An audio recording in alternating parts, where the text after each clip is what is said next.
Welcome to Linda's Creative Coiling. Tying on or adding a new thread is an essential step when you're making every pine needle basket. There are different methods to use in different situations. I have several videos outlining these methods and showing how to do them. I hope you'll watch them all. Thanks. Hi, today I'm showing how to add a new thread when I'm wrapping a row with artificial sinew. You can see I have just a little bit of a tail left here, and I need to add on a new thread so I can continue wrapping. What I'm going to do is take my darning needle off. I'm going to pull off a new thread from my spool of sinew.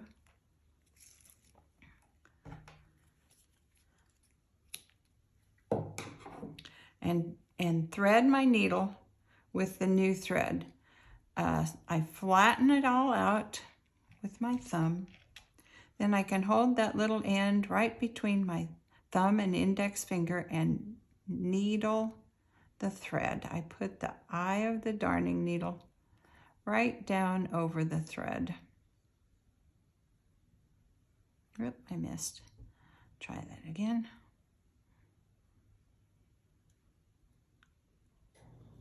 Put that right down over there, like that. To tie on a new thread, if you can see here, my thread is right at that stitch, and I like to be a little bit away from the stitch when I add a thread. So I'm going to wrap a few more times, wrap a couple times before I tie on.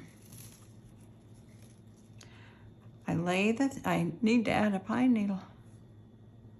I'm going to add a pine needle. To do this, I use my middle finger. I insert the pine needle way down into the center of the coil, as far down as I can push it, and then I check to make sure my head's not showing. Okay, I lay the thread right there on top of the coil. I get my new thread.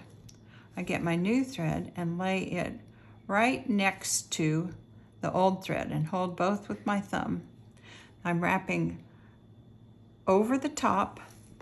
I come around, pull it tight. I come around and pull it tight. I come around, pull it tight.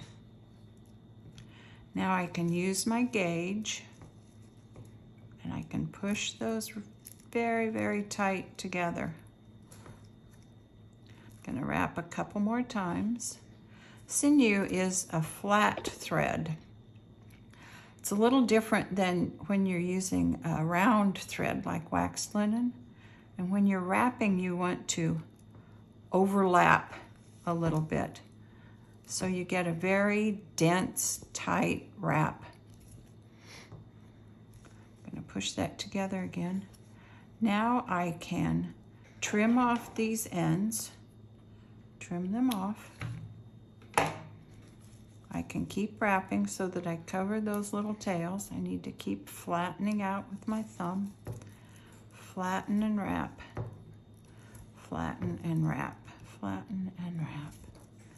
Wrap a few times. Wrap a few times. I'm going to use my gauge again and condense it very tight. You want it very tight so that when you come around for your next row and stitch into that, you don't want gaps in your thread. You want it to still be a solid wrap. Condense, condense. I'm just about there. You can see my thread here is right in line with my stitch, right in line there. So what I want to do is turn the basket over, go in under that stitch, under the thread from the left,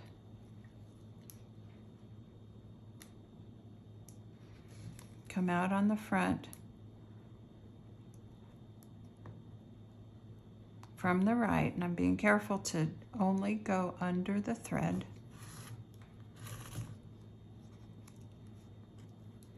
Then I pull it tight. Then I can continue adding pine needles and wrapping. It's a pretty slick method.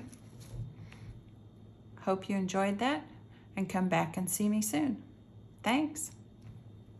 Hi, I'm Linda. Thanks for watching my video. I hope you liked it. If you would like to subscribe to my channel, you can click the subscribe button and ring the bell, and that way you'll be notified next time I post a new video. Hope to see you soon. Thanks a lot.